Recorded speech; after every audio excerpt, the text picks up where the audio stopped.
I use a phrase I want to use with you, and I want you to write this phrase down, because it's a big challenge with a lot of people. Never allow another person to stand between you and your destiny. Never allow another person to stand between you and your destiny. Here's what I mean by that. When you wait on someone else to generate business from you, what if that doesn't work? Are you allowing another person to stand between you and your destiny, yes or no? You see, we do this a lot. Like last week I was in Knoxville coaching mortgage originators, and one of the originator came to the class all bummed out, and he says, I'm like, what's wrong with you, man? You know, where's your energy? Because you know I'm big on energy. I'm big on at least if you're not very good, you can show up and smile and have a good attitude, right? And so he shows up kind of bummed. I'm like, man, what's going on with you? And he's like, well, you know, my 3 referral sources, my 3 real estate agents are all on vacation this week, so my numbers are down this month. And I'm sitting there listening to this. And what do you think I'm thinking?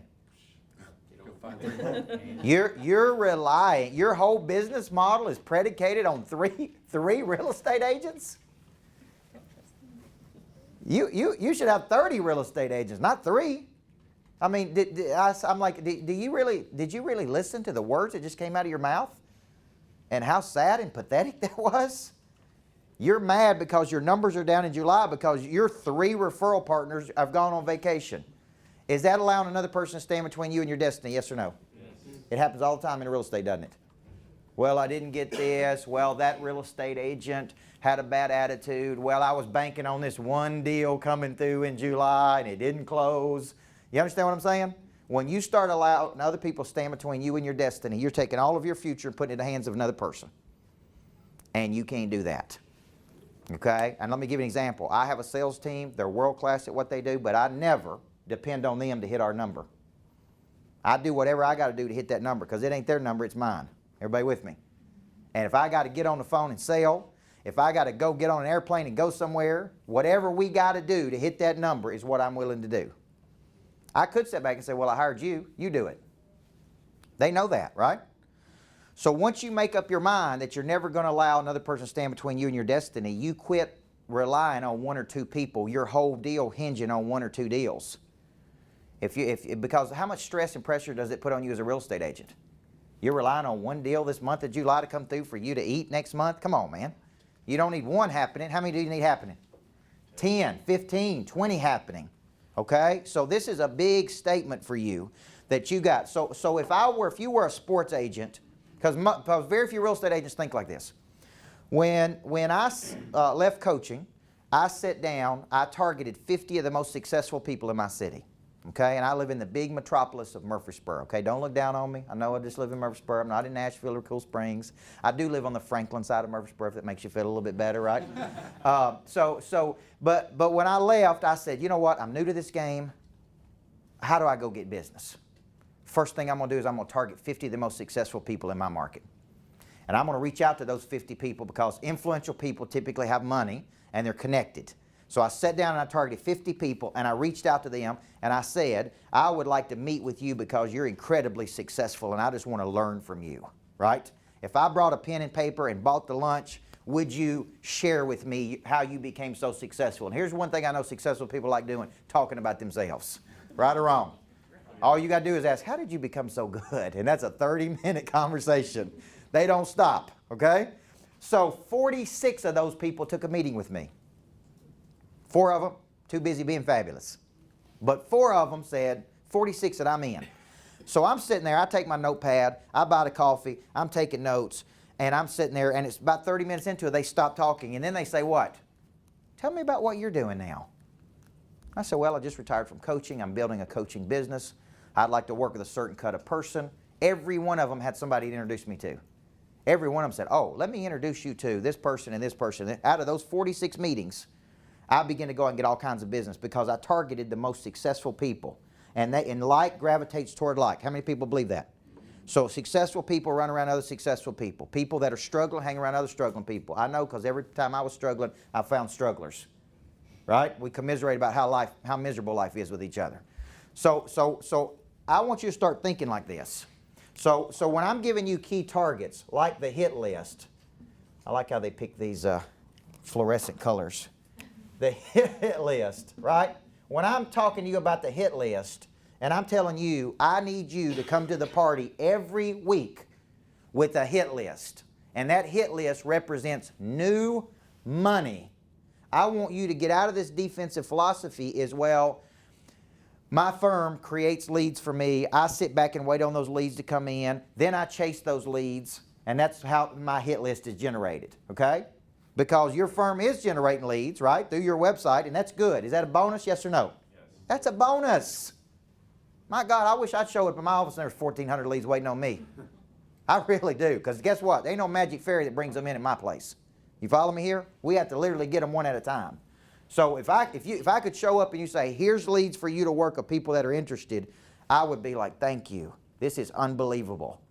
Because most people go into business don't have that. Everybody does get that, right or wrong. And they're not even cold leads, they're semi-warm leads. See the difference? So for you, when I tell you, Jim, I need you to have a hit list every week of new money, I'm putting Jim in an offensive mindset. So Jim's coming in and he's going, okay, how can I generate new money, right? And that new money does not come direct consumer. Like a lot of agents think, the only way I'm going to make money is through, I'm going to go out and sell something to a person. You got to get out of that thought process. Your hit list, number one, represents what? New money. Now, give me all of the places you could go to build that hit list. Give me all the things you could do to generate new money. Referrals. Okay? So one could be current clients. How many referrals should it be worth, the average real estate transaction? 5.7. Thank you. I've drilled that into your head. Is anybody in the room getting 5.7 referrals out of their current deals yet?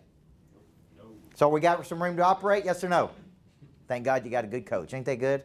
Because we're going to get you those 5.7 referrals. Wouldn't it be nice to get 6 commissions off every deal? Yes or no? Yes. So how do you ask for referrals? I'm going to give you a trick that I use. Okay? So I'm talking to a person, a client. How many times during the day do you field inbound questions from your clients or people you're working with? How many in a day? Is it a bunch? Yes. Yes. There is an exchange happening there, yes or no? They are asking for your time and your energy and your money. Well, I like two-way exchanges, not one-way exchanges. So let's say you call in and you say, Coach Burt, I love the session. There's a few things I didn't understand. I'm trying to operate my business. And I give you my time and I don't charge you any more money for it. Does that make sense? Mm-hmm. I'm going to take my time, my energy, my money, my experiences, and I'm going to give it to you in a 15-minute block that can help you. So I'm going to listen and I'm going to give you my counsel. When I'm done, I'm going to say, was this valuable for you? And he's going to say what? Yeah. Yes, thank you very much. I'm going to say, look, there's only one thing I need from you, brother. If this was valuable for you, I know it would be valuable for somebody else, just like you. Who else do I need to be helping that's just like you? Because I love working with you. And he's going to say, man, I got 3 friends that are struggling. And they're looking for something in their life, and I think you could be good for them. Bam. Will you make that introduction for me? Because here's what I believe. It's part of my EOS. I believe like gravitates toward like. And if I love working with you, I'm going to love working with your friends. Because you know what I know? If you're a progressive guy, which you are, you're not going to be hanging around a bunch of low budgets. Right? That's right. Everybody with me? That's how I ask for referrals. I do not answer a customer question without asking that at the end. Never. So every day people call in and say, can I spend time with you? Can I ask you a question? Sure. But there's going to be an exchange here. Okay? Right? Ain't no free rides on this deal. Everybody follow me here? I gave you my time and energy and expertise. Took me 25 years to build this. It don't come free. Okay? I used to have a coach, guys, when I was coaching me, it's $300 an hour. And I quickly figured out how this deal was going to work because he said I would like to read one of your books before I start coaching you. And so I sent him one of my books, and then I got a bill for $300 for him to read it. I said, okay. I'm like, okay.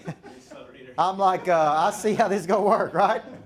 And every time I asked for his expertise, I got a bill. If it was 10 minutes, he charged me for 1/10 of an hour. You see what I'm saying? So I'd get this big long bill that said 1/10 of an hour, 2/10 of an hour, 3/10 of an hour. My bill be, sometimes $2,000 or $3,000, $4,000 a month. And here's what he said. Look, I have built and sold a company for millions of dollars. You want to know how to build your company, and it ain't free. This ain't no buddy friendship here, right? I'm your business coach. You're extracting value out of me. I'm speeding up your process. I'm helping you make more money. You're going to pay for it, right? And he let me know up front, I'm not cheap and I'm not free. If you want somebody else who's cheap and free, go get them, but you're not going to get me. So I don't ask you for money when you call. I talk to any customer that wants to talk to me anytime, right? Kenny calls in and says, I want to talk to Coach Burt, put him on the schedule, right? I don't charge him any more money for that because I hate lawyers that do that. I hate accountants that do that. But I do need something from Kenny, right? What I want out of this transaction is his network of people, his referral. Right? So your hit list, so here's what's not happening. Number one, look at the stats that the real estate agents are telling me. Less than 9% of people say they remember their real estate agent's name after the transaction. That is so sad for this industry, isn't it? 98% of agents are never calling a customer back once they put them in a home. The average person is buying 4 to 6 homes in the course of their lifetime. I figured this out the other day based on a basic commission. You're losing about $75,000 that could be in your pocket just in these stats right here. Maybe more for you because you're selling higher priced houses than the group I was doing it with. Everybody with me? So remember this when you're negotiating. People always are more motivated by what they will lose than what they will gain. Everybody follow me?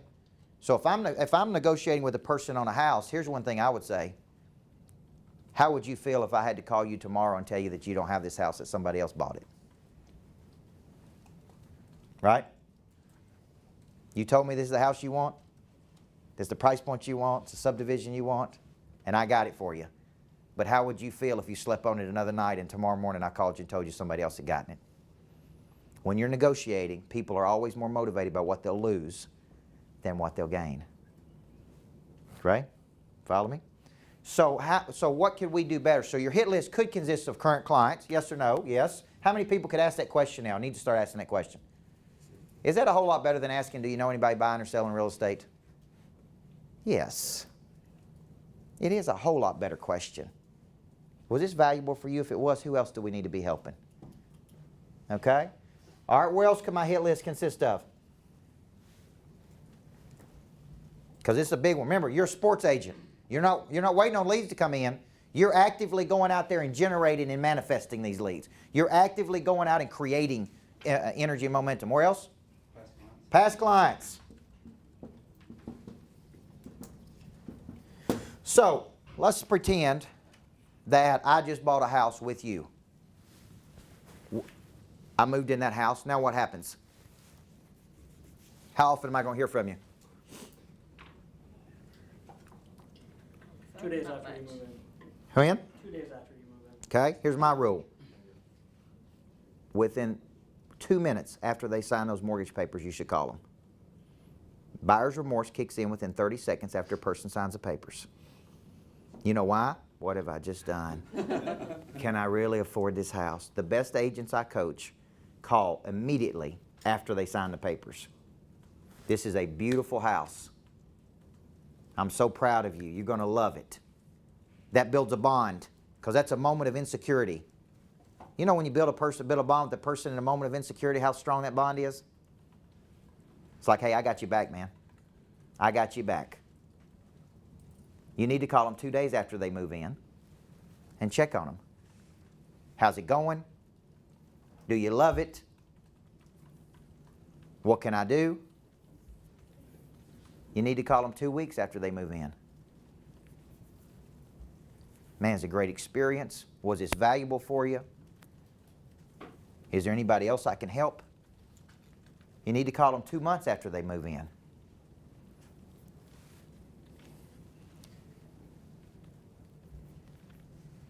We use a lot of videos now. I'm going to give you a tool today that I'm using a lot called viewedit.com. View, V-I-E-W, right? Viewed, like I'm looking at it, it.com. It's free. And it allows you to shoot short videos on your computer and it will let you copy and paste or share links quickly. And it is a very good. It's free. So what will happen is if I want to give somebody feedback, instead of, sometimes I call them, sometimes I shoot that video and send it to them. Viewedit.com. Now, why is that more important than automated touches? Because I assume that's what's going on in most of your businesses. I'm getting an automated touch from you, but I am never talking to you. It's not personal. It's not personal. How many people? What's that again? Shows value. Shows value. There's little or no value in an automated touch anymore, guys. Unless it's really good. I write my own emails, so when you get emails from me, I personally write them. People have tried to get me to give that up to somebody else, and I'm like, no, because they write a bunch of crap. And I ain't sending crap out to my database, right? That's why I have open ratios of 10 to 20%. Typically about 18% of the people get my emails, open them, because I write them. You understand what I'm saying? Most people have 3 or 4% open ratios, less than 10%. So number one, I don't believe in automated touches after the deal. I do believe in automated touch with value. I don't believe in an automated crappy touch that somebody else wrote. Because when somebody else wrote it, I'm letting another person stand between me and my destiny. Yes or no? It ain't me. So then you should be on a regular rhythm. Now, you need to find some way to come back to that customer that is unusual. So let me give you an example. I got a real estate agent in Fayetteville, North Carolina, that every winter goes to every one of his past customer houses and makes sure their houses are winterized properly. Calls them up and says, hey, don't want any water leaks. Time to winterize your house. I'll come by and make sure everything's unplugged. I just want to make sure if you ever had a water leak or a pipe bust, which I have before, then you want to make sure this, and that's part of his past customer touches. Everybody with me? Anybody know any other agents doing that, by the way? What do you think his referral rate is? Very first year of real estate, he did 93 transactions. His first year. He went from being a mortgage originator to a real estate agent. First year I was coaching, he went from 0 to 93 in year 1. And you know why? He built all these little things to stay at the top of his customers' minds. High referability, high likability, right? When I use the moving company that I use always bakes a pecan pie after the moving experience and brings you a pecan pie. And I remember the first time the guy wanted to do it, he's like, I need to meet you. I need to talk to you. And I'm like, I'm really busy. Can you send it in the mail? Because I thought it was some crappy thank you letter. You understand what I'm saying? I'm like, he's like, no, I really need to meet you. I'm like, meet me in the Sam's parking lot at 3:30. It's like a drug deal, okay? I'm like, I got 5 minutes. And I meet him, and he's like, it's so odd because he's like 6'5". He's a huge guy, and he gets out, and he's got this big pecan pie. And he said, Coach, my wife and I always bake a pecan pie for our customers after we get them moved. And it's just one way of saying thank you to us. My wife never even saw that pecan pie. She didn't even, I took it. So I know it's on camera, and sweetheart, I love you. And she's going to watch this documentary, but I love you, but it never got home, okay? I kept it in my office and ate the whole thing. But my point, here's my point. Do you know I cannot get that out of my mind? Every time a person asks me, who should I use to move?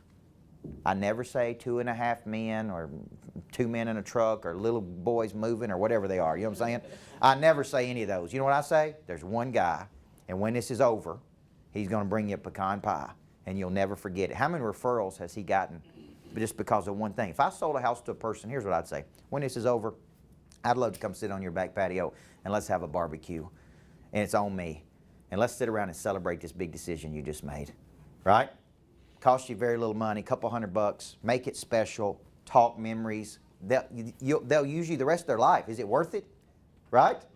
Do something special. I told my pool companies I coach, once they get the pool in, let them have a big pool party that you sponsor. Bring the barbecue, bring the hamburgers, let them bring all their family, and kick the pool off right. They'll never use a pool company the rest of their life other than you. See how easy that is? Everybody with me here? And if you're not doing that, look at what you're losing. Is it worth 5.7? Is it worth this much money for you, for the love of God? Come on now, let's go. Okay? So my point is, when you're thinking, what should I be doing this week? What should I be doing this week? When you're coming into your week and you got your monster producer planner and you're like, who am I banging on? Who am I working on? Who am I trying to call on? Well, I got a couple of new current clients I need to be helping extracting referrals from. I got some past clients I need to be working on. What about this one? What about strategic partnerships? Very few agents think like this. Very few agents think, Which divorce attorney do I need to be partnered with? Which CPA do I need to be a feeder system for? Which great mortgage originator do I need to be going back and forth with? Right? Which businessman or businesswoman in this community do I need to link up with? You follow me here? So I'm coaching a guy. You guys know the Big Kahuna that I'm coaching. He's in my Monster Producer program. He wears his hat. Kahuna means expert, by the way. And so he's got his little bus he rides around on. It says the Big Kahuna, the Aloha of Comfort. Has he helped any of you guys? Okay. Is he pretty good? I hope he's good. Is he good? He is. He was at my house Sunday. Is he good? Yeah. You better tell me now, because if he ain't, I can't keep referring him, right? Showed up an hour and a half later. Okay, good. So he's just one little guy in my coaching program, and he's in this heating and cooling, and he calls himself the Big Kahuna, the Kahuna of Comfort. It doesn't have to be boring. He's written his own little book. He's in my coaching program. He's doing these videos, this white billed hat. He shows up, and he's got Don Johnson white jacket on him, and he's really, really funny. But he's taken something that's real boring, heating and cooling, and he's tried to make it interesting. So he reaches out to me the other day, and he says, hey, Coach, how can I build a partnership with Churchill Mortgage?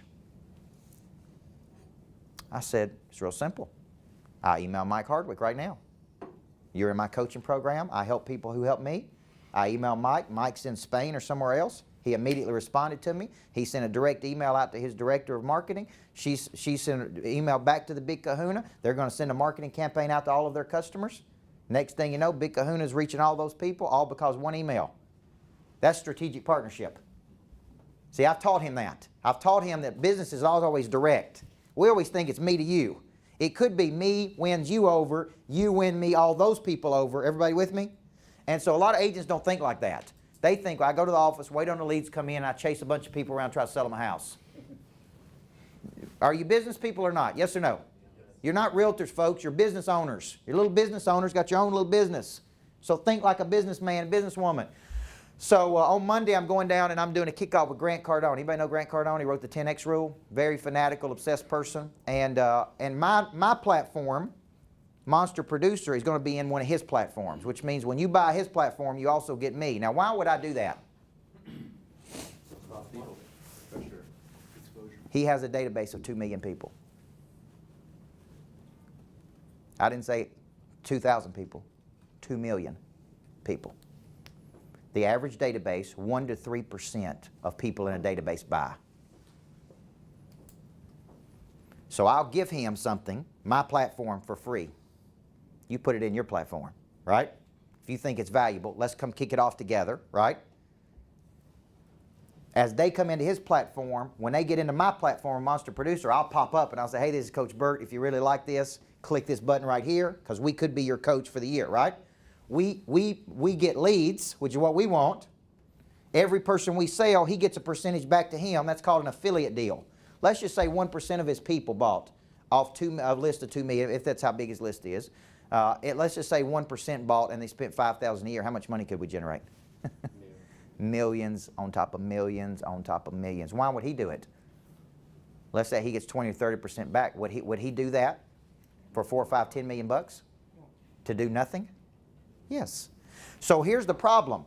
What I've tried to do is I try to build strategic partnership with people where there's a win big enough for them that they'd be willing to push me. Make sense? So for you, who could you be partnering with as a real estate professional? All the people I just told you. Some people call them channel accounts, funnels. I call them feeder systems. And a feeder system is I build a relationship with somebody who has access to a group I don't have access to, right?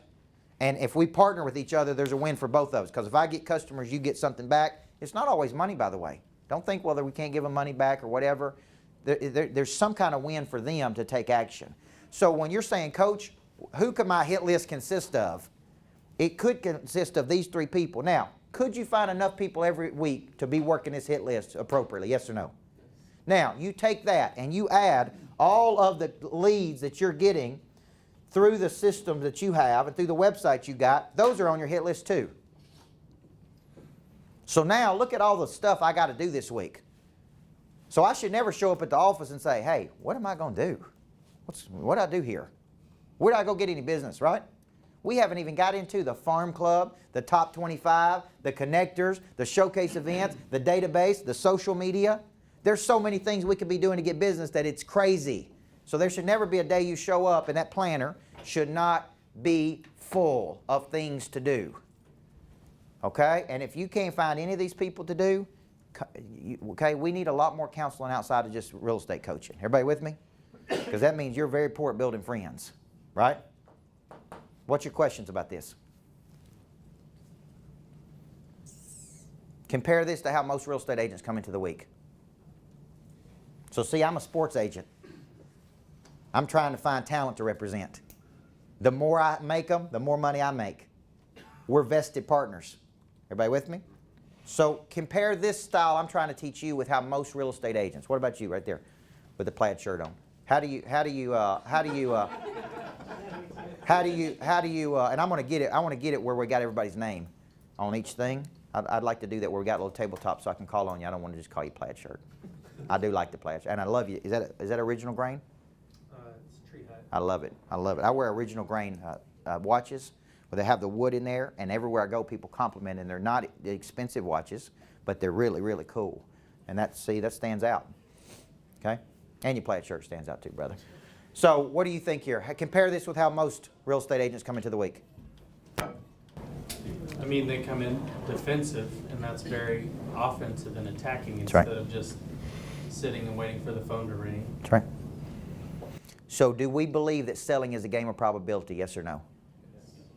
Could we drive it up or drive it down? Could we drastically drive it up, yes or no? So I want you to take a few minutes right now, and I want you to physically do this right now. Who out of your current client list do you need to be asking? Who are the past top 3 to 5 clients you need to be working on? What strategic partners do you need to be going after? Right? And what leads? Now, people ask me this. I got this question last week. An insurance guy said, Coach, I got hundreds of leads. How do I put them all in your planner? I said, you don't, man. You don't take 100 leads and try to write them down every day. Every day I want you working 3 to 5 leads. Does that make sense? You put your 3 to 5 biggest ones on the board. I got hundreds of leads right now. We aggregate those into one document everybody in my company can see through a Google document. And so I can look at every lead, how many times it's been touched, right? But I don't put them all on my planner for the day. How demotivating would that be? To get done the other day and say I got 5 out of 100. I put the top, look at this. This was yesterday. 1, 2, 3, 4, 5, 6. So I had 6 on my hit list yesterday. I didn't even get to all 6. I probably got to 3 or 4 of them. Then I had 1, 2, 3, 4 in my farm club. These are people I'm trying to close. Then I had 2 or 3 in my top 25. I can digest this. This is not overwhelming to me. Everybody with me? So what I'm telling you to do is when you're planning your week out, you don't need to put them all on there and say, man, I'm going to go get them all. If I don't get it, every day I'm just moving that ball down the field a little bit more. Every day I'm taking strategic action. Everybody with me?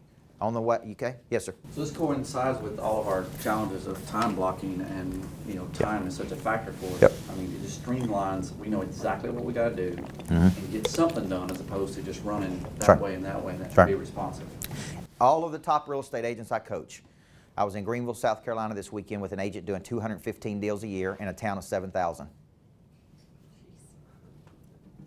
Get your mind around that. He's outside of Clemson. If you've ever been to Clemson, the University of Clemson is in a little bitty town about this big. When they have 100,000 people in there on a weekend to watch football games, I mean, it's crazy because the town is this big. He's in a town right beside that called Seneca, South Carolina. And I said, what are you on track to do this year? He said 215 transactions. And I said, all right, let's go through it, because I coached him for a year. Here's what he did. Time blocked every day, 8 to 9, mind ready. He's already in the office at 8 every day. 9 o'clock, he's on the phone from 9 to 11 every day, 5 days a week. He goes, eats lunch at 11. Then he solves his customer problems in the afternoon. So here's his strategy. It's real simple. In the morning, I prospect. In the afternoon, I solve my customer problems. Okay? Get in at 8, 9 to 11 time blocked, straight on my hit list, straight on my farm club, go to lunch, right? I don't want to deprive you from eating. Go to lunch. Afternoon, I solve all the problems we got for the day. Is that rocket, as George W. Bush said, is that rocket surgery? It ain't rocket surgery. You understand what I'm saying? Right? But here's the problem. So most real estate agents, at least what I hear, is what? They ain't time blocking. They're running around crazy all over the place. Busy but not effective. They don't have a hit list when they come into the day. And so they feel overwhelmed. They feel overwhelmed by nothing, by little bitty stuff. You got to have the discipline to get in there and grind it out every day to do these things, okay? So it does fall right into your time blocking. And this is non-negotiable, guys. If you're going to be a big-time agent, it's non-negotiable. Time blocking is not negotiable. It's well, I'm going to go to Starbucks and have a cup of coffee and talk, sit, relax. If you're going to do a bunch of deals, all the big agents time block, and they all make calls for at least 2 hours a day. That's all there's to it, okay? So which strategic partnership do you need to be working on, and who are your top 3 or 4 leads? Pretend you were planning it out and you were going to submit it to me today. Go ahead, take a minute right now and write that out. Yes, sir. For strategic partnerships, I know you mentioned like with Grant Cordone, you offer value back because you pay for referrals. And then Which one do you think I'm going to refer? When somebody says, who should I refer? When you sent me 9 people to Monster Producer. I'm going to say, go to Jim Youngblood. There ain't but one person you call because of the value you've created for me. But if you've created no value for me, you see what I'm saying? So you got to find what it is they want. What Cardone wants is more value, more leads. What he wants is ways to make money without him having to go all over the world and do this. Well, if I could bring him a way to do that and he could leverage me, then it's a win for both of us, right? That's the ultimate win-win. So when I'm doing strategic partnerships, right, I found out what they want. Well, I want more exposure. What does the big kahuna want from me? He wants me to talk about it. He wants me to promote him versus all the other heating and cooling companies. That's what he wants. Okay, if I can give you that, what are you bringing to the party for me? Okay, there's an exchange of value here. I'm bringing something and you're bringing something. We're both winning. It's not a win-lose. But if there's not enough cheese on the mousetrap for me to promote you, why would I promote you, right? So take a few minutes and fill this out as if you're doing it for this week. And then I got to get you in the habit of doing it every week. To doing that every night before you come to work the next day. It's a Vince Lombardi moment. It's a step across the line moment, right? Don't make me come to your house and see if you're doing this. Listen, it's not my future, it's yours. Everybody with me? I fill out my planner every night. So my point is, think of it this way. If you had something tomorrow that could completely change your life,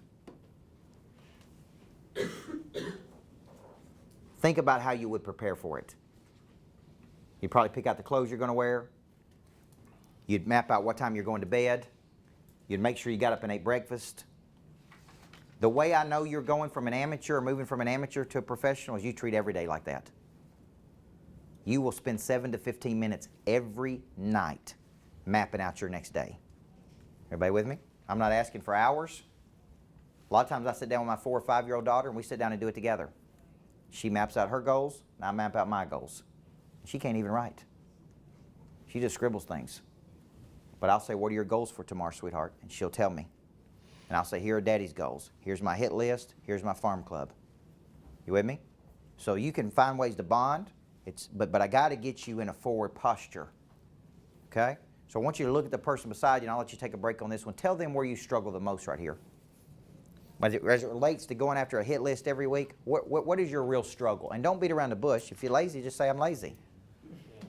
If you're not doing it, just say, look, just say, hey, I ain't taking time to do what I'm supposed to be doing. Just tell them. Okay. All right, let me ask this question. What's the biggest struggle? So let me hear from this table. What's prohibiting you? If I were asking this to a person looking at buying or selling a house, I would say, what's prohibiting you from taking action? What's the one objection you've got? So what's the main challenge with these 3? I'd say from my standpoint, it's just thinking about it and opening my mouth to people that I'm dealing with all the time about what I do and just, exposing myself and Okay. asking them, for help. Okay. Yeah, exposure. I'd say probably with me, I'm a first-year agent, so confidence and just knowing what to say. Mm-hmm. A dude as good looking as you, no confidence? Come on, brother. Come on, man. Come on, man. Come on. Give me another objection. Just kidding with you. Here's what I want to say. If I did this show yesterday called How to Sell Contagious Confidence. That's all you're selling. You're not selling a house. We can get a house anywhere. You're selling a contagious confidence that through a relationship with me, you'll be much better off when this is over. Does that make sense? I was interviewing a person yesterday who claimed to want to come work for me, and her energy was low on the phone. And I said, now you, I'm sitting there thinking, you want to come work with me? And your energy, I can detect. So I asked, have you know, something happened today? You've been beat up today at work? Well, you know, it's a tough job and, you know, this and that. That don't matter to me. Here's what matters to me. You got an opportunity. You wanted time with me on the phone. You got it, and your energy was low. You ought to at least be able to bring, right? I can't tell you how many people I talk to in a day that's how it is. Okay? So what you're selling is a contagious confidence to me. The houses are commodities, right? I'm banking on you being a pit bull for me to go to negotiate on my behalf. I'm banking on you bringing some energy, not subtracting some energy from me. So confidence comes from one thing. We'll do more on this. Comes from consistent, ongoing, systematic practice. Everybody with me? Confidence comes from over and over and over. This is why if you're young in real estate, you should be having a minimum of 10 great conversations a day. Because that's the only way to become great, when you have 10 great conversations a day. Does that make sense? That's how you screw up. That's how you recalibrate and get better. So if you want to gain confidence, you need more repetition. And then it'll become so natural to you, you just keep going. But if you're new and you're not having 10 conversations, that's called call reluctance. And call reluctance comes as a result of, I don't feel confident. And we're going to cover that in the second part today, your explanational services. See, when you have something valuable to say, you should never be scared of getting on the phone. Yes or no? Because you got something to say. It's just a matter of saying it to as many people as you can. The confidence is there. So kids have object impermanence, and object impermanence is where they're focused on something. Like I'm focused on these glasses, but if I were to turn my head, Terica, move those glasses, and guess what? I wouldn't even think about them. That's called object impermanence. A kid focuses on something else. Well, adults have creative avoidance. And creative avoidance is they know what they should be doing, but they find creative ways to get out of it. Everybody follow me? I know I should be in there prospecting, but do I really have to today? It's pretty outside. I could go to the lake. You know, I could rent a boat. I could do this. I could goof off. I could lay out in the sun. Right? Do I really need? You see what I'm saying? They find some creative, well, I got to go out and see a client. And I know the appointment's not till 4 o'clock this afternoon, but I really need to start heading that way, and it's 10 in the morning. That make sense? You follow me? That's creative avoidance. I don't like getting on that phone any more than you do. But if I want to get some business, I got to get on it. You understand what I'm saying? I don't like calling new prospects any more than you do. But I got to do it to build my business. You understand what I'm saying? So for you, you got to make up your mind. Success is not about what you get. It's what you're willing to give up to have something that you don't currently have. You understand? If you ain't willing to give up something, the reason you got to work on the weekends is because the neocortex of the brain is involved in processing information, and it happens on the weekends. This is why people buy houses on the weekends. So when you tell me you don't want to work on the weekends but you ain't got any money, here's what I'm saying. That's when people buy houses. So you shouldn't have got into real estate. You should have got into a 9-to-5 job where you get a 1-hour lunch every day and you mail it in every day. But you told me you wanted unlimited income. You told me you wanted to sell houses. And unfortunately, in this business, people relax on the weekends. And when they relax, what do? They make big buying decisions. Everybody with me here? This is why when leads come in on Saturday and you don't call them back till Monday, you lost them. Because now the croc brain is involved. Now they're busy. Now you're a nuisance to them. Right? We just signed a big contract out in Houston, Texas, and the woman told me the reason you're here, because we flew to Houston last week, she said, because I emailed in on July 4th and you personally responded to me. Not your team, you did. And she said, I was floored that I got a personal message back from you on July 4th. She said, that's why we brought you to Texas, because that's the kind of people we're looking for. Now, what did that cost me? A few minutes? To send a message back? You see what I'm saying? This is crazy. Do you want the opportunity or not? Okay? So give me one over here, then we'll take a break. I'm back here with these ladies. What's the biggest objection? What's the biggest thing holding you back from doing what we're talking about here with these big things every week? Their staff. Okay? Same thing. Don't matter. She better not be, No. But here's the deal. Here's the deal, though. Operations people need to come in today with a plan too. Because a lot of operations people tell me, well, we don't sell, so we come in, we're kind of at the mercy of everybody else. Not true. Every person that shows up at work needs to have a plan on how they're going to attack the day, right? And they need to attack it versus have it attack them. Okay? So there's different things operations people do. Here's what I think. There's two things we're doing every day. Revenue producing, revenue protection. We're either producing revenue or we're protecting the revenue we already produced. Everybody follow me? Operations is heavily involved in protecting the revenue we already produced. That means that I sell it, you help me deliver it, right? And if we deliver it world class because of your help, it increases my referability. So you are directly involved in helping us make money. I work with the operations team at Churchill, and my first sale to them was helping them understand, look, y'all are 3 or 4/5 of this equation. I don't care how well they sell it. If we can't deliver it on time or early with little or no stress, it don't matter, right? So to me, operations is where some of your greatest competitive advantage comes from. Don't ever forget that. Your operations team is where your advantage can come from.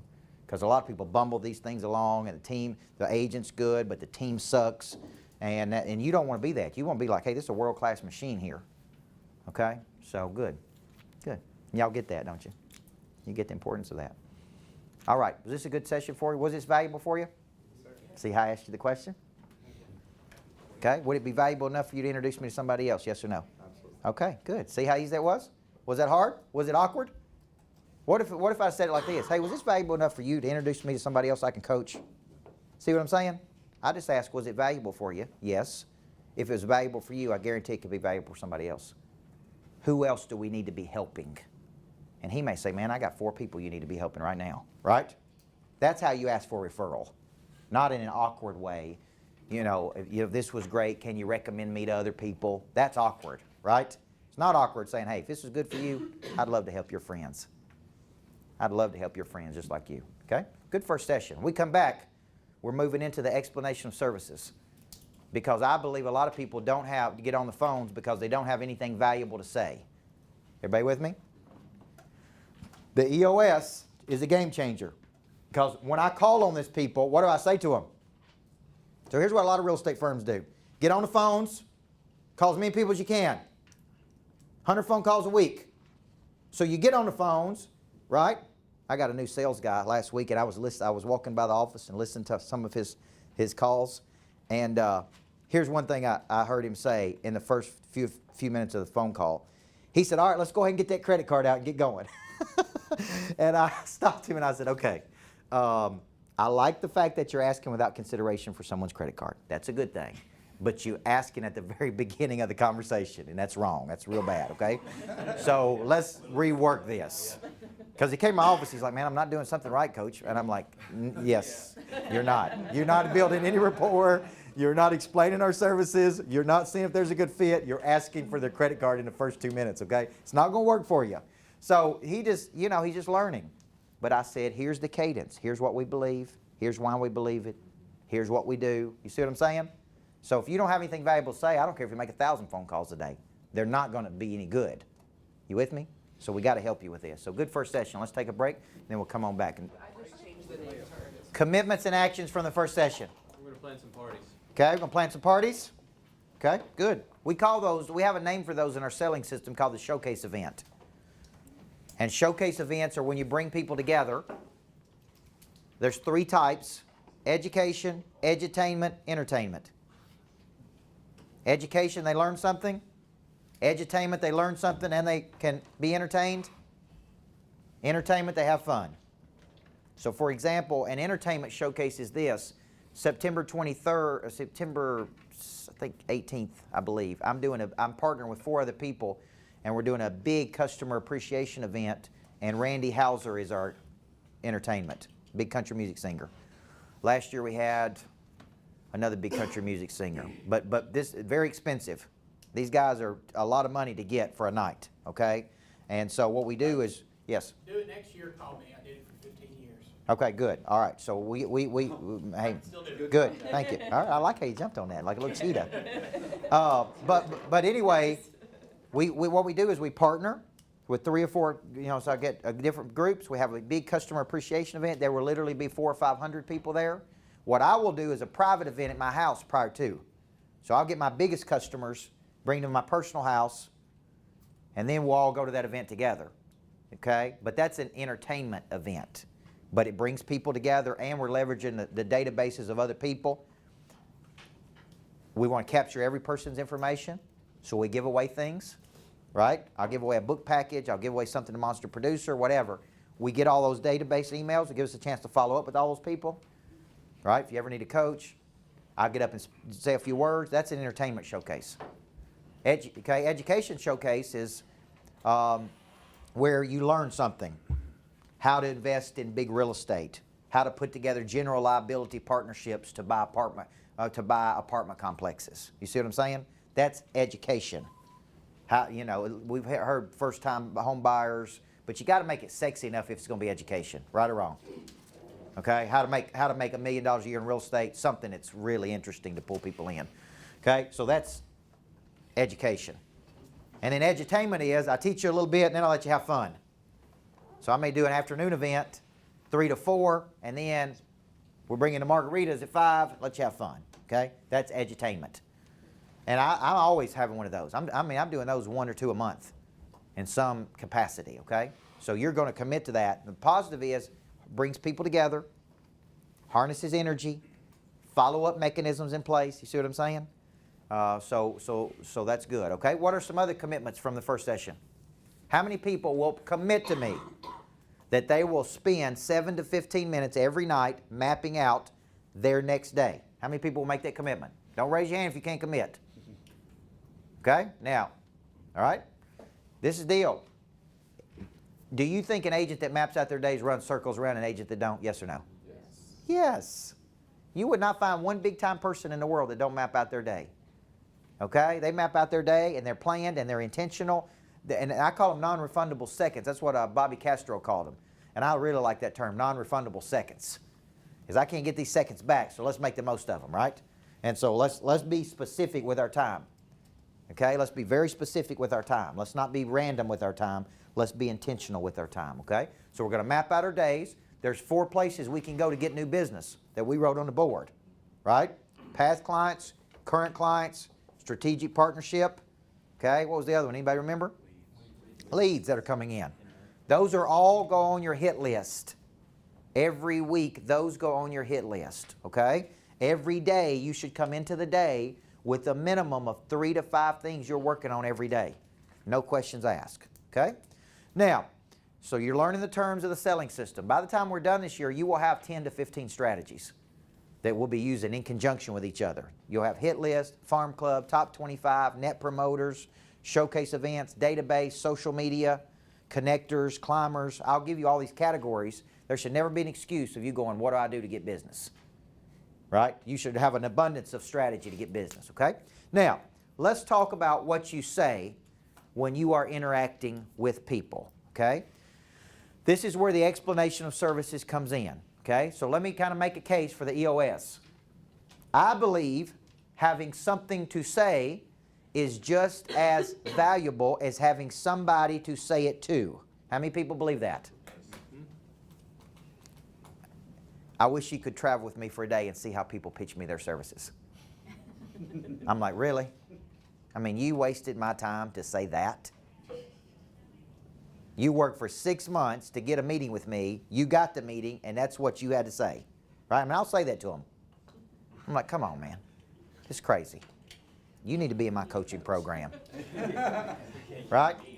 Listen, I spoke at a mortgage event not long ago, and I was supposed to speak, step out. We're going to have the chance to sell the agents. The guy who sponsored the event was a local insurance guy, Farm Bureau insurance guy. And he walked in, and it was one of the worst presentations. I felt bad for the guy. He did this. He looked at his phone. Well, I'm a farmer's insurance agent, and I'm really good with my customers. And this is what he did the whole time. And I was like, man, somebody get that guy a coach. He paid for the lunch. He paid to get in the room. He paid to have access, and that's what he said, right? So, we got to give you something valuable to say, okay? People do business with other people that believe the same things they do. So let's just start this thing off. Number one, the very first thing that starts a good explanation of services off is a belief statement.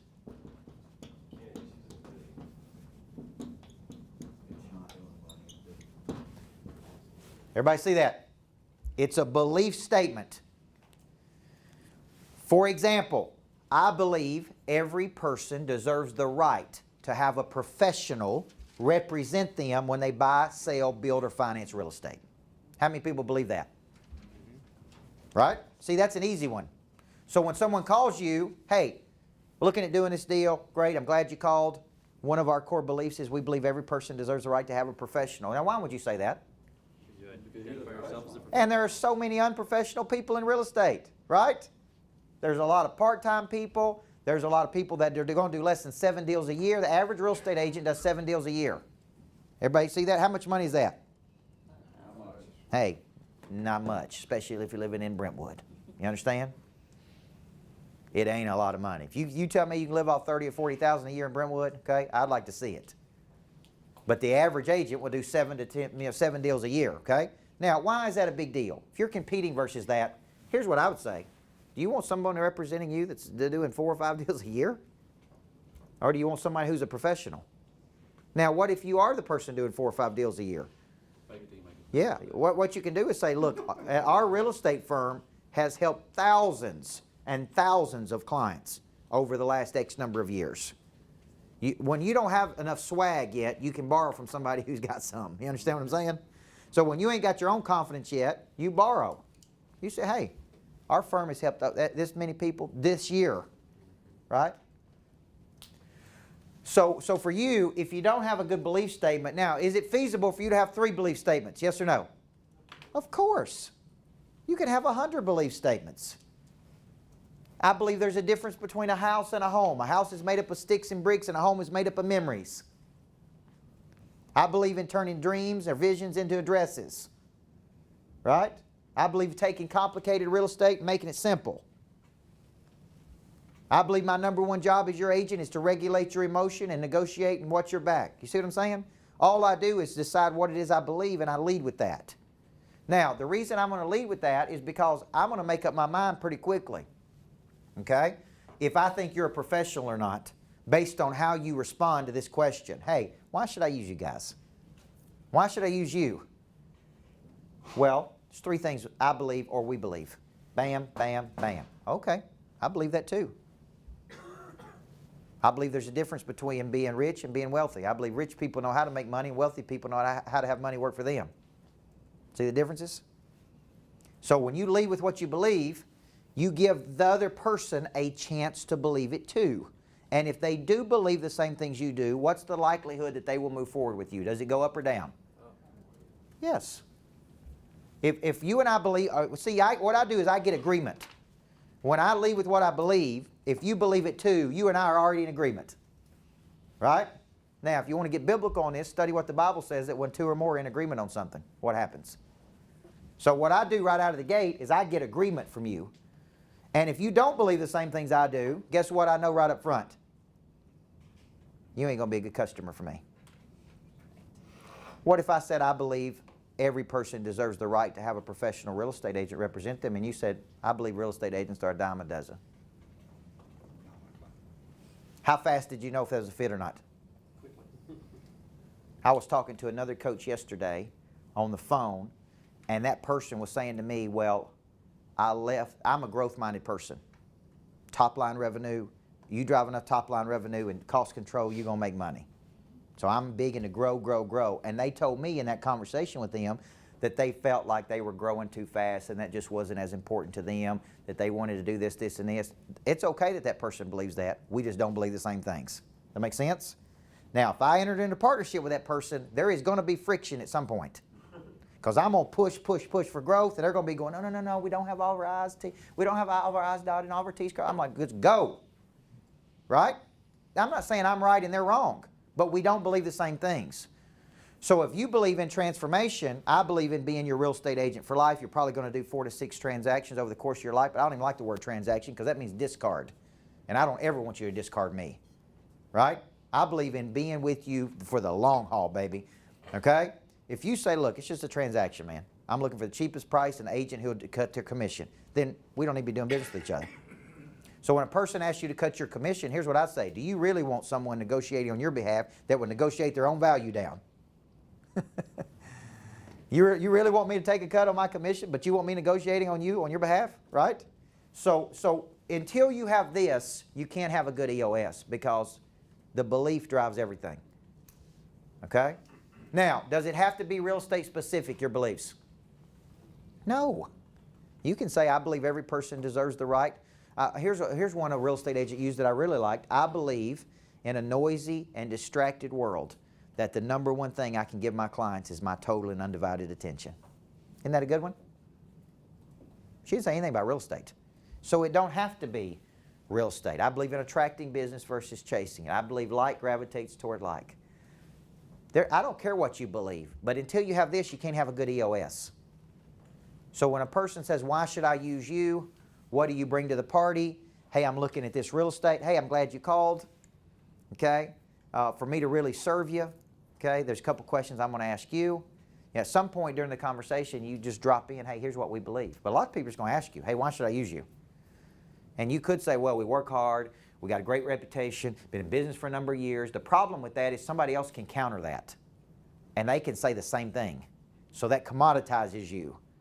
So when you say, well, let me tell you what we believe.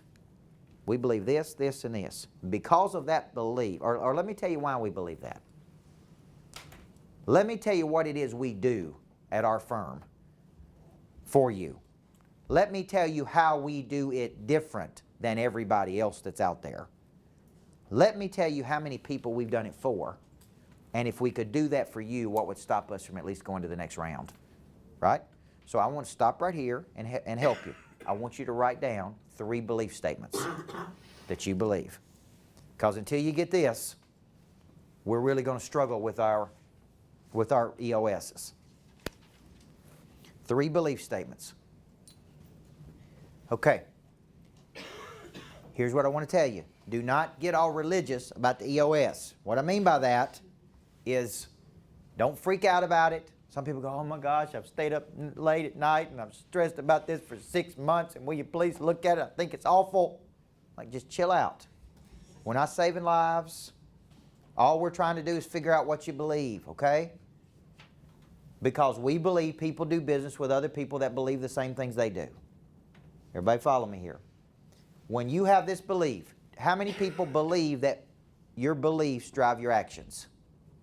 Right? If you read The Richest Man in Babylon, 2nd paragraph, 1st chapter, every action you take is driven by your thoughts. And your thoughts are no wiser than your understandings. So when you have small thoughts, you take small actions. Follow me here. Well, my philosophy is when I know what I believe, these beliefs drive what I do. Okay? So if I'm trying to partner with a strategic partner and I believe in a vested partnership versus a one-sided relationship, will that help me determine who I should partner with and who I shouldn't? Yes or no? Yes. Okay? Does it help me decide, market myself and brand myself and position myself when I know what I believe? Yes or no? Yes. Without this, how do you separate yourself from everybody else? So coming out of the gates, you may say there's 3 things I believe. Okay? I came to you. I'm looking at 3 other agents. I'm new to town. I'm going to be interviewing, and I always think of it like this way. I'm interviewing 3 different people. 1, 2, 3. Go. What if you say, well, work hard, been in business a long time, a lot of experience, good people, and I leave that interview going, okay? Next interview. Why should I use you? I'm moving to Brentwood. Why should I use you? Well, at our firm, we have some very core beliefs. There's 3 things we believe. Let me tell you why we believe that. There's really 2 or 3 things we do for our clients. We feel like we do them better than anybody in the world. There's 2 ways we do it different than everybody else, because I'm sure you're wondering. And we routinely help 600,000 people a year put in homes. Right? Does this sound interesting to you? Or, out of everything I said, what piqued your interest the most? Which one do you think gets the deal out of those 2? See, when you study the brain, croc brain, midbrain, neocortex, the neocortex is the part of the brain that is making decisions, processing information. When you have a great explanation of services, my croc brain relaxes. I'm like, okay, I'm in the hands of a professional here. Right? You ever walked out of a meeting going, that's the person it's going to be? I paid $5,000 a few weeks ago to get coached by a person for a day, and they were asking me to outline my programs, and I said my biggest program is Monster Producer, and they went up to the board, and she said, okay, Monster Producer. She misspelled monster. And I'm like, this is the first thing. I'm like, she misspelled Monster Producer. She misspelled monster. And it continued to misspell it throughout the day. And then she come back later and said, I misspelled monster, didn't I? I'm like, thank God. You know, God, I'm not paying somebody this much money to coach me that don't know how to spell Monster Producer. But my point was, as soon as that happened, my croc brain was like, oh my God, what have I done here? You know what I'm saying? She was great. She was unbelievable, by the way. And she told me I'm not a very good speller later on. I'm like, it don't matter, okay? It don't matter. Well, when you talk to people during the day and they don't seem like they know what they're doing, you cancel them out, right? So the way you calm it down is you have a very clear beliefs. This is what we believe. This is why we believe it. So look at the person beside you and say, there's 3 things I believe, or 1 thing I believe. You got to start practicing this. How many of you are going to be on the phone today? Is this not when you share this? Yes or no? So if you want to be a commodity, just say the house is $399. It's got 3 bedrooms and 2 baths. Are you interested in it? If you want to decommoditize yourself, say thank you for calling. I'm so glad I'm here with you. It's a couple things we believe. Because of that belief, here's what we're going to do, right? I'm trying to decommoditize you and get you into a conversation of 2 people believe the same things. I want the other person to walk off the phone and go, man, he is impressive. She is impressive, right? This is going to help you, okay? So walk through your belief statements. Practice this first part, okay? Go. Now, you will get to the point that this will be easy. It'll just come out. Muscle memory. Here's what we believe. Here's what, okay? So when a person's struggling with their EOS, here's what I try to catch them in a relaxed moment when they're not expecting it. And I'll just hit them with this. Why do you do what you do? Give me the brass tacks. Like, quit messing around. Why do you do this? And a lot of times they'll just right out of their mouth, they'll say it. And I'll say, that's your EOS. Right? If you pin me down and say, why do you get up and do what you do every day? And I would just come off the cuff and say, because I believe a good coach can change your whole freaking life. And that's it. That's all you need to know. Right or wrong? That's it. Why do I get up and do what I do? Because I believe in the power of a great coach changing the trajectory of your whole life. Now get out your credit card. Yeah. Now can we have that credit card? Where's my guide? Hey, now let's go and get out that credit card and let's get going. But listen. I still get emails today from players that played for me 15 years ago that are now 30, 35 years old. I mean, it's amazing. They'll Facebook message me, Coach, I'm 32 years old. You know, I got one night I'm at dinner and a guy walks up to me and said, you. He said, I am so sick. There you go. I am so sick of hearing your name. And I'm like, what do you mean? And he said, my wife played for you in high school. And there ain't a day that she don't say, well, Coach Burt said this, and Coach Burt said that. This is like 15 years later.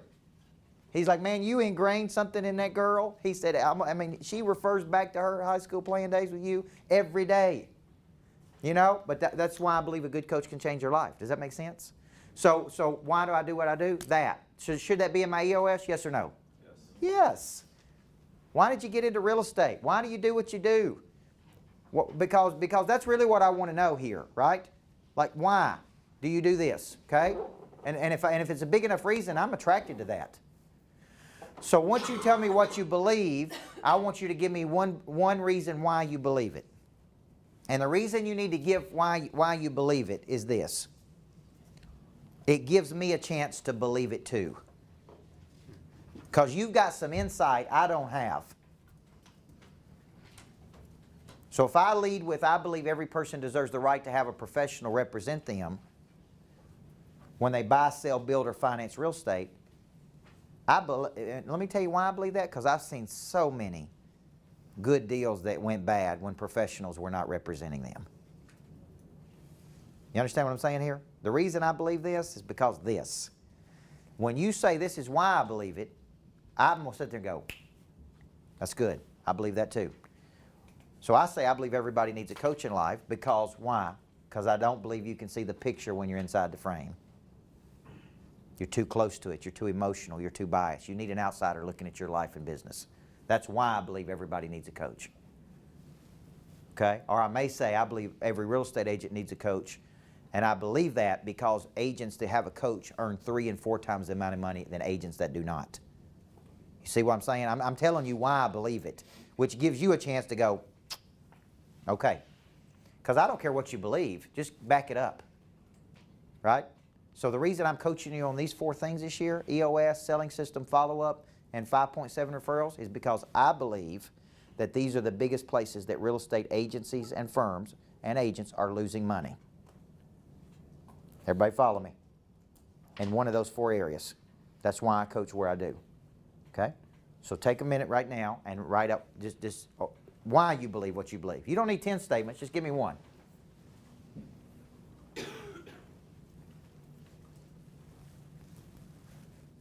Okay? Now what should be happening as a result of this process I'm kind of forcing you through is clarity. Clarity. How many of you have had a customer in the past that you did business with that did not believe the same things you do and it turned out to be a disaster? See, where you run into problems is when you enter into partnerships with other people that don't believe the same things you do. Right? Like I believe in process, system. I do not believe in cotton candy or quick fixes. So when a person will not follow the process and see something through to its conclusion, it drives me crazy. Because I'm like, for this to work, you have got to follow the process. It cannot be random and sporadic. You got to commit. You follow me? So if you believe in quick fixes, cotton candy, you and I, right? I'm like, let it do its work. Let it do its work in you. Okay? What if I believe that the customers drive everything as far as revenue, and I'm a top-line revenue guy, and let's say that you believe that see the customer as a nuisance? Right? Let's say I believe in coming in early and staying late, and you believe in coming in late and leaving early. How long is it going to work between you and I? See what I'm saying? That doesn't make you wrong for coming in late and leaving early, but it just means we don't believe the same things. So what I've tried to do in my company now is only hire people that believe the same things I do. You follow me here? Not try to take a person and convert them to believe what I believe, which is what I used to do. I tried to used to. Now I'm only looking for people looking for me. That's it. Right? Okay? So if you think I'm obsessive, over the top, fanatical, don't matter to me. I'm not looking for you. I'm only looking for another person that wants to go all the way. Okay? So now we've got this. Now here's a part that stumbles people up. So think about it this way on the belief is I had a revelation of something. Revelation is an aha moment. Because of that revelation, I've got some conviction. And that's what you're feeling and sensing, right? I can feel that conviction you've got about yourself. In other words, passion. And because of my conviction, now I take action. I've had revelation. I now have conviction. I am now taking action. Right? And if you have that, is that easy to sell, yes or no? Yes. It ought to be just oozing out of you. Okay? So if you haven't had revelation, you not have conviction, you know what I'm going to feel about you? Lukewarm. You know what lukewarm feels like, right? It's like, hey, come on, man, get it up. Are you here? Are you alive? Okay? Bring something. Now, here's where a lot of people stumble. Third part of the EOS. Tell me what you do. A lot of people struggle right here. You do not say, I help people buy and sell real estate. I mean, reduce it to the ridiculous. There are 3 things I do for my clients. I negotiate on their behalf to bring them top dollar. I take something complicated and make it simple, right? I help you regulate your emotions during this emotional experience. See how specific those are? So a good agent can say, there's really 3 things that I do, and they're very clear. Bam, bam, bam. I can get more eyeballs on your properties through a unique marketing system I use, right? I can sell a house faster than anybody else in Nashville by a process I have. You see what I'm saying? I need you to get very specific, okay? There's 3 things we do. Bam, bam, bam. See, you think about real estate every day. The average cat doesn't. They only think about when they buy it or sell it.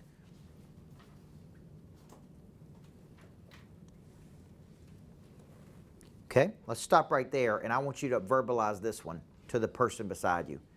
Tell them what it is you do. Because let me tell you something. I need to get you thinking that you have a very specialized skill set. Okay? Think heart surgeon versus general practitioner. The reason people come to you is because you can do some very specific things. Everybody with me? It's not vague. It's specific. Okay? It's unique. And that's what you're going to really become known for in the world, is you have a very special skill set that nobody else has. This is really what makes you a person of interest, by the way. Everybody follow me? Hey, there's only one guy in town who can do it. That person. There's only one woman in town who can handle that. That person. Why? Because this is what they're great at. You got to get out of generalist, get into specialist, okay? So tell the person beside you, this is what I do. Somebody give me the 3 things they do. All right, so, yes, sir, go. I leverage a deep network of like-minded, trusted partners who, like I, will not let them fail Okay. whenever it comes to needing outside services. Okay. So you leverage relationship partnership, okay? All right. With people who won't let you fail. Okay? All right, that's good. What else?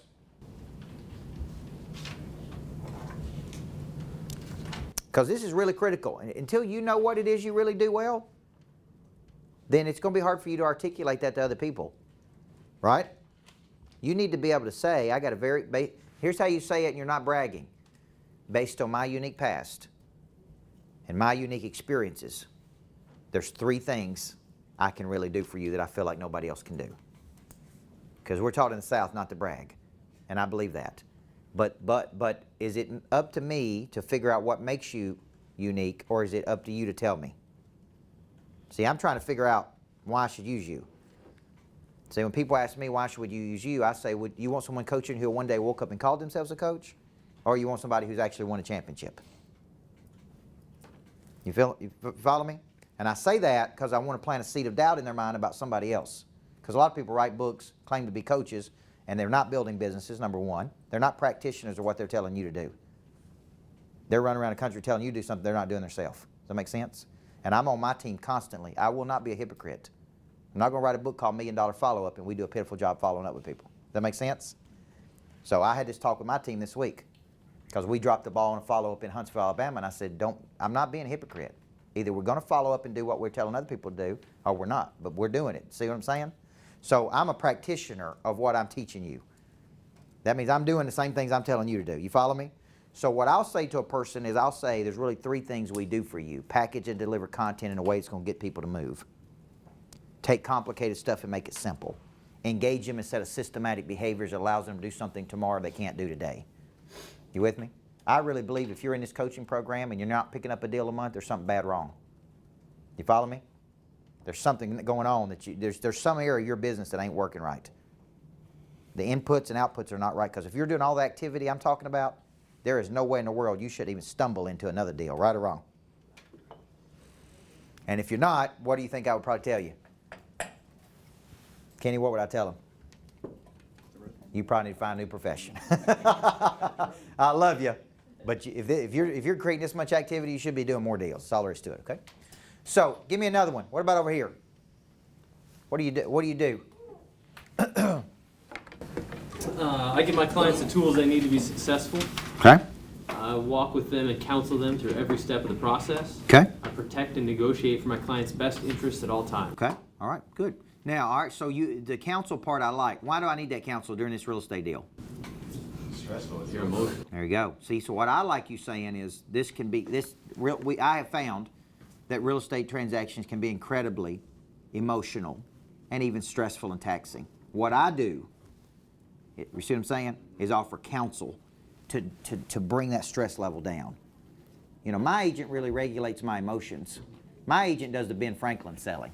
He shows me the good and the bad, then he makes his recommendation on where he thinks I should do it or not. So I looked at a property yesterday, and here's what he says to me. Here's what you don't know about this property that you need to know. Here's the positives of you purchasing this property. Here's the negatives of you purchasing this property, right? Here's my recommendation on what I think you should do. That's what kind of relationship I have with my agent. Yes, I think you should do it.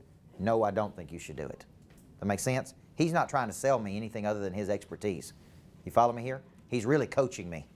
So if he tells me he don't think I should do it, I still may go against him. Like he told me not to buy a condo in the Viridian. He's like, do not do it. You can't rent it. You're only going to go down there one time a month. Just go down to Nashville Airbnb, right? And I was dead set on buying a condo in the Viridian. For one thing, the view on top of the building. Isn't that silly? So my agent was like, no, not really. So my agent was like, don't do it. I'm telling you not to do it. If you do it, you're going against my better judgment. I'm like, just shut up. I'm doing it, okay? But I didn't do it. And it just felt, I made 4 or 5 offers, offered over asking price. I never could get a deal because all of those condos were already sold before they come on the market, as you guys know. Okay, so it all worked out for the best because I probably did need the condo in Viridian, but he was telling me not to do it. Now, see what kind of relationship we have?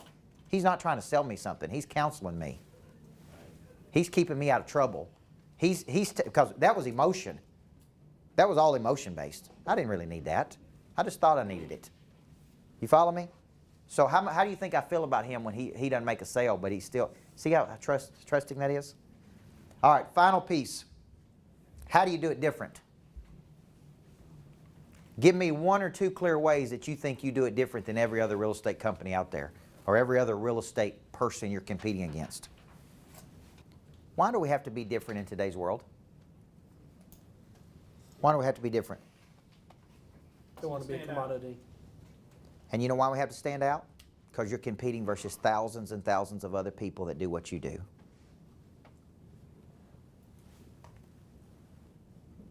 Thousands. If you don't stand out, the world just believes I can get you anywhere. That's how most people feel about real estate agents. Right? So what they do is they commoditize it, which means, look, 67% of people, the stats tell us, use the very first agent that contacts them. They don't even use the best one. They don't use the most experienced one. They just use the first random old person that calls them, whether they're any good or not. So the way you separate yourself is you get clear. This is what makes us different than every other firm out there. Right? We do this, we do this, we do this. Everybody follow me here? So my coach, one of my coaches always taught me this secret. Give everything a unique name and make everything a unique process. So when you come to our firm, we have a unique 3-step process for selling your house faster than anybody else. There's 3 ways we market it different. I call this the zebra approach. You see what I'm saying? When I wrote zebras and cheetahs, I could have said look different and run faster. But zebras and cheetahs is a whole lot cooler than, does that make sense? So when I wrote person of interest, so I said there's 7 ingredients of a person of interest. There's 7 unique steps to becoming a person of interest, right? Because I was coached to take everything that's commodity and make it interesting. So what you're selling me is a process, a system. Okay? Monster producer, legendary creature. You see what I'm saying? I'm taking everything that is boring and trying to make it interesting and sexy. So once you know what makes you different, now you can market your difference. You can market your differential advantage. Right? Now, all of this sets you up for the knockout punch. And what is the knockout punch? Quit sales flirting for the love of God and ask for the business. Right? I mean, hey, quit flirting with them and say, hey, if I could do this for you, what would stop you from moving forward with us? We believe the same things, right? I've showed you what we do. I've showed you how we do it different. Have you seen enough to make a decision? Does that make sense? What we do in the South is we say, hey, if you need anything, here's my business card. You call me anytime you need me, right? You got to get past that. Money is exchanged when problems are solved. You got a problem and I got a solution to it. I can solve that problem better than anybody else can, right? So have you seen enough to take action? No, so let me close on this one. You got people sitting on the fence right now. Yes or no? Remember this statement. They are more motivated by what they'll lose than what they'll gain. So So here's what I'd call them. Say, look, I found you the house, exact house you wanted at the price point you wanted. How would you feel if I called you tomorrow morning and told you somebody else had gotten it? How would you feel if you lost the house of your dreams? I remember when we bought our last house, my wife would have been sick if we would have let that house go, because she walked in it and bought it. We didn't pay for it yet, but she bought it. You understand what I'm saying? And if they would have called me and said, I'm sorry, you waited too long, you didn't get it, you see what I'm saying? She would have been, we'd all been sick. So what you got to say is, look, I brought it to you, but we're losing momentum. Every day we don't take action, we lose 10% of momentum here, right? Or more. In this market, it may be more. You got to say, I'm trying to bring it to you, but you got to work with me here. We got to get you off the fence, okay? So the close at the end may not be selling them a house. It may be, if this makes good sense to you like it sounds like it does, what would stop us from at least signing an agreement for me to represent you? Or what would stop us from moving forward to the next round? It's not always selling them to, right? It's like to the next meeting. If this looks good to you, let's go ahead and get a meeting on the books for next week to go ahead and go find the house you want. Does that make sense? You ain't got to sell them the whole kit and caboodle on the first time. I sell people to something to like free. If this makes sense to you, why don't you come sit in on Monster Producer one time? On me. I don't try to sell you the whole thing. Then I get you in the room and I let the room sell you on why you should be in there. You follow me? So don't always think you got to sell them on the first conversation, right? You don't have somebody to marry you on the first date, okay, unless you're in Vegas. And my point is simple. Hey, if this looks good to you, we believe the same things, what would stop us from moving to the next round with each other, right? Now, how many people will commit to working on their explanation services over the next 30 days? Okay? Listen, this is a game changer. Everybody with me? If you really want to have something valuable to say, go to work on this right here. You've been working on yours for a while, right? Has it helped you tremendously? Absolutely. Get clarity. This is what separates you in a world of sameness, guys, okay? So the hit list is of no value unless what? You have something to say. What's the value of just getting on the phone and calling a bunch of people for the sake of calling them? You got to have something valuable to say once you get on the phone. So remember this, it's not what you know, it's who you know. You everybody heard that before? Let me add one more to it. When you get in the door, you better know. When you get in the door, you better be good, because you don't come back a second time if you're not. And that's why this right here is critical. Okay? Guys, I hope this has been valuable for you. I'm really enjoying working with you. You have the online academy. Yes? Yes. Okay? We are tracking those to see who's on there and who's not on there. One way you may do it, I was with the company in Houston. Let me tell you how they did it. They had their meeting, and after the meeting, they all watched it right there together. So what they did, so what I want you watching from this session is explanation services, EOS, and then I want you looking at legacy selling. Because in legacy selling, I go through these categories. And you're going to see me talk about the hit list, the farm club, and I need you acclimated to these words. Because I'm really giving you a system. Okay, long after Coach Burt's out of here, this system will stay with you forever if you'll just use it, okay? Yes, sir. You said there is an online app, or there's an app? Yes. for this? Yep. Make sure people have that. Okay, the online app is real simple. It's called VT with a little 2 Go. VT to Go, powered by Lightspeed. VT to Go, powered by Lightspeed. And you will use your same login that you normally do, and every bit of my content is in there, just like it is in the online, right? Now, if you'll notice, we have repackaged the Online Academy, and it is even 10 times better than it was when you first got it. It is now, everything is under Monster Growth System. So now it's got new graphics. I have organized the material better for you to absorb. So it's like all the Monster Producer, session 1, session 2, session 3. I have coordinated the selling, Monster selling, in the way I want you to learn it. So what I've basically done is gone in there and repackaged it in a way that I think the learner could learn it better. Okay? So you'll notice rebranding. It's rebranded to everything now is Monster Producer. Okay? Same content, but just new. But sorry about that. But when you're, listen, you could log onto the app and get it anytime. You can download it. A lot of people download it to their phones. They'll download a session to their phone and listen to it on the way in or when they're working out or when they're walking or whatever. We've tried to make it as easy as we can for you to absorb that. But this will help decrease the slippage, okay? Bill, have we got it scheduled for you to come back and work with these folks? Okay, so what's going to happen next to decrease the slippage is now you got the content. Bill will be working with you on two things, hit list and explanation of services. So he'll come back and unpack some of these concepts with you, play Q&A, and answer any questions that you got. The daily habit, my typical daily habit is I have a very clear routine that I do in the mornings. Obviously, every night I sit down and do my 17 minutes of this. Every morning I get up and I go through a series. I listen to the same certain people in the mornings when I'm getting ready. Typically, I always have some type of physical exercise, either with a personal trainer or on my own. And what I really do is try to clear the mechanism to start the day. I don't rush into days. I don't slam into days. I don't sleep late and then try to run and hurry. I get up, I get my mind together, and then I come into the day and tackle that day. And then I stay true to my system.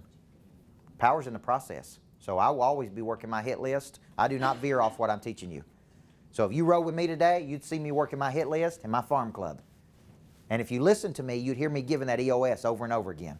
So the system has showed me that I can grow my business 100% year over year if I will work this system. Okay? So that's kind of my daily habits. I do decompress at the end of the day, and I measure my days as can I give my daughter 1 hour of high impact every night. She's be 5 in August. So tonight we're going to the jump street, bounce around. So if you see videos of me throwing up everywhere, you'll know exactly what happened, okay? But I try to spend 1 good hour a night with my daughter and all day on Saturday. Okay? So that's some of the habits that I measure my success by. All right. Thank you guys for another great day. I appreciate you.